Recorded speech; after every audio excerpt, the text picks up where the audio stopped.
नमस्कार। आज हम जिस मुद्दे पर बात करने जा रहे हैं वो मुद्दा गंभीर है। हो सकता है कि आपके इमोशन को एक अलग तरीके से झकझोर भी दे। देखिए, वैभव सूर्यवंशी के साथ जो कुछ भी हो रहा है और जिस तरीके से हो रहा है, मेरा मानना है कि वो कहीं न कहीं सियासत का शिकार बनता जा रहा है। बिहार को मोदी की जरूरत है। ये कल की राजनीति में भी दिखा, आज की राजनीति में भी दिख रहा है और उनकी पार्टी की राजनीति में भी दिख रहा है। बिहार उनकी जरूरत है देश के प्रधानमंत्री बने रहने के लिए।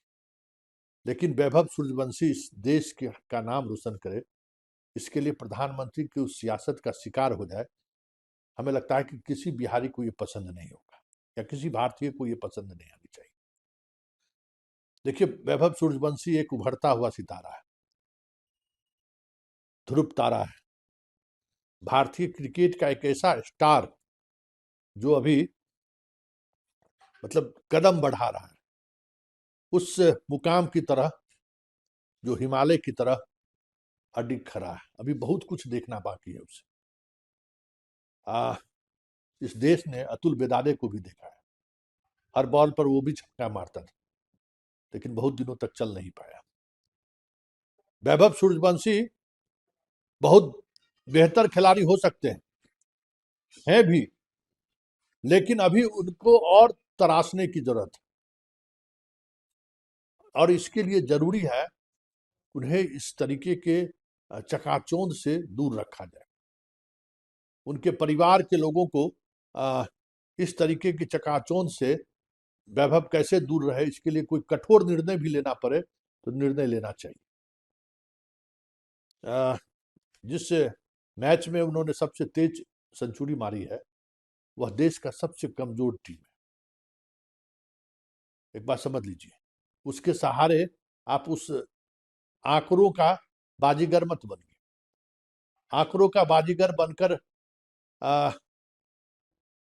सचिन तेंदुलकर बन सकते हैं, लेकिन विराट कोहली नहीं बन सकते, धोनी नहीं बन सकते, आप सौरभ गांगुली नहीं बन सकते, आप वर्तमान में अश्विन नहीं बन सकते, अनिल कुंबले नहीं बन सकते। उसने फाइट किया है। रोहित शर्मा नहीं बन सकते, क्योंकि अब जो क्रिकेट है वो क्रिकेट हर पल आपका परफॉर्मेंस खोजता है और ऐसे समय में सबसे अधिक परफॉर्मेंस की जरूरत महसूस होती है पूरे देश की जनता को, जब आप कोई अंतर्राष्ट्रीय मैच खेलते हैं। अभी पाकिस्तान के हाथों जिस तरीके से बुरी तरह से भारतीय क्रिकेट टीम की हार हुई है, जूनियर टीम का, उस पर उसमें वैभव का जो प्रदर्शन रहा है वो संतोषजनक नहीं रहा। इसलिए ये राष्ट्रीय प्रधानमंत्री बाल पुरस्कार उसके जीवन के लिए मतलब नहीं है। वो पुरस्कार राष्ट्रपति दे या प्रधानमंत्री दे, वो अपनी जगह है, क्योंकि इस पुरस्कार के सहारे सामने वाला शख्स राजनीति साध रहा है, ये साफ दिख रहा है। इसलिए उस राजनीति से वैभव को बचाया जाना चाहिए। वैभव को अभी बहुत क्रिकेट खेलना है, वैभव में अपार संभावना भी है और आने वाले समय में वैभव जैसे खिलाड़ी को भारतीय टीम की जरूरत भी है।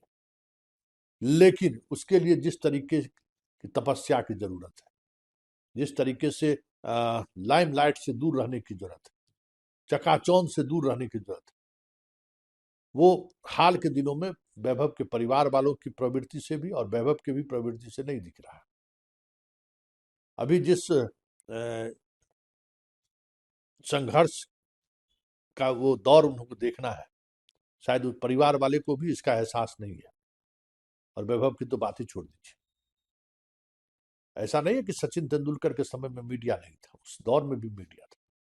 जरा देखिए उनके परिवार का संयम, मुंबई क्रिकेट एसोसिएशन का संयम, उस उम्र में जिस उम्र में वो खेलने के लिए पाकिस्तान के साथ मैदान में उतरा था, लगभग वैभव सूर्यवंशी और सचिन तेंदुलकर का एक ही उम्र रहा होगा। कादिर के गेंद पर जब वो छक्का चौका लगा रहा था तो पूरे देश उसे देखकर मुस्कुरा रहा था कि कितना छोटा बच्चा एक खिलाड़ी खेल खेल रहा है। पूरी दुनिया पहली बार सचिन तेंदुलकर को उस तरीके से देखा, और उस खेल के बावजूद भी उसके परिवार हमेशा उसको इस दुनिया से, चकाचौंध की दुनिया से अलग रखा। इसलिए प्रधानमंत्री मोदी का हर एक्शन राजनीति से प्रेरित दिखता है। हम कार्यक्रम की शुरुआत में कहीं कि बिहार उनको जरूरत है। वैभव सूर्यवंशी अभी उस मुकाम पर नहीं पहुंचा है जहां देश के प्रधानमंत्री को इस तरीके से तवज्जो देने की जरूरत है। ये भी कहने में कोई गुरेज नहीं है, और यह भी कहने में कोई गुरेज नहीं है कि वैभव सूर्यवंशी अगर देश के लिए खेलता है तो उसके लिए जरूरी है कि इस तरीके की चकाचौंध से वो दूर रहे। उसके परिवार के लोगों को इस तरीके के चकाचौंध से दूर कैसे रहे, इस पर कठोर निर्णय भी लेना पड़े तो वो निर्णय ले। ये राष्ट्रपति सम्मान नहीं है। आज जो 1 लाख रुपया और एक प्रमाण पत्र जो दिया गया है, इस कार्यक्रम को जो है सो वैभव उससे दूर भी रह सकता था, क्योंकि देखिए वो जो जगह है ना, वह जगह अपने आप में एक श्रेष्ठता का भाव देता है और उससे अहंकार पैदा लेता है। अरे हमने तो प्रधानमंत्री हमसे हाथ मिला रहे हैं, हमसे प्रधानमंत्री बात कर रहे हैं, क्योंकि हमने अपने जीवन काल में इस तरीके की चीजों को देखा है कि जो बचपन में टैलेंटेड रहा है वो धीरे धीरे उम्र के पड़ाव में जब उनके टैलेंट की जरूरत महसूस होती है वो बहुत पीछे खड़ा हो रहा दिखता है। उसकी वजह यही है। घर में अगर पढ़ने वाला बच्चा कोई क्लास 1 से अगर बेहतर रिजल्ट दे रहा है तो उसके घर के माँ पिता, आसपास के लोग जिस तरीके से तारीफ करते हैं, जैसे जैसे वो बड़ा होता है उसमें वो चीज़ें कमती चली जाती है, और एक उम्र के बाद वो इस कंपटीशन के दुनिया में सबसे पीछे खड़ा रहता है। किसी भी व्यक्ति के ऊंचाई पर पहुंचने के लिए या किसी भी खिलाड़ी की ऊंचाई पर पहुंचने के लिए उसका पहला शर्त है कि चकाचौंध से दूर रहिए। प्रशंसा आपके लिए जो है डायबिटीज है, आपको अंदर अंदर खा जाएगा। चकाचौंध आपके लिए जो है सो कैंसर है, ये सोच लीजिए। एक बार अगर इसका लत लग गया ना तो फिर आप कहीं के नहीं रहेंगे। हमें लगता है कि ये बातें उनके परिवार के लोगों को भी समझना चाहिए। ये हम बहुत कटु सत्य बोल रहे हैं, लेकिन ये सत्य है, ये खबर नहीं है। एक बिहार के ऐसे होनहार वीरवान खिलाड़ी के साथ पॉलिटिक्स हो रहा है जो पॉलिटिक्स से हम सब बच सकते थे।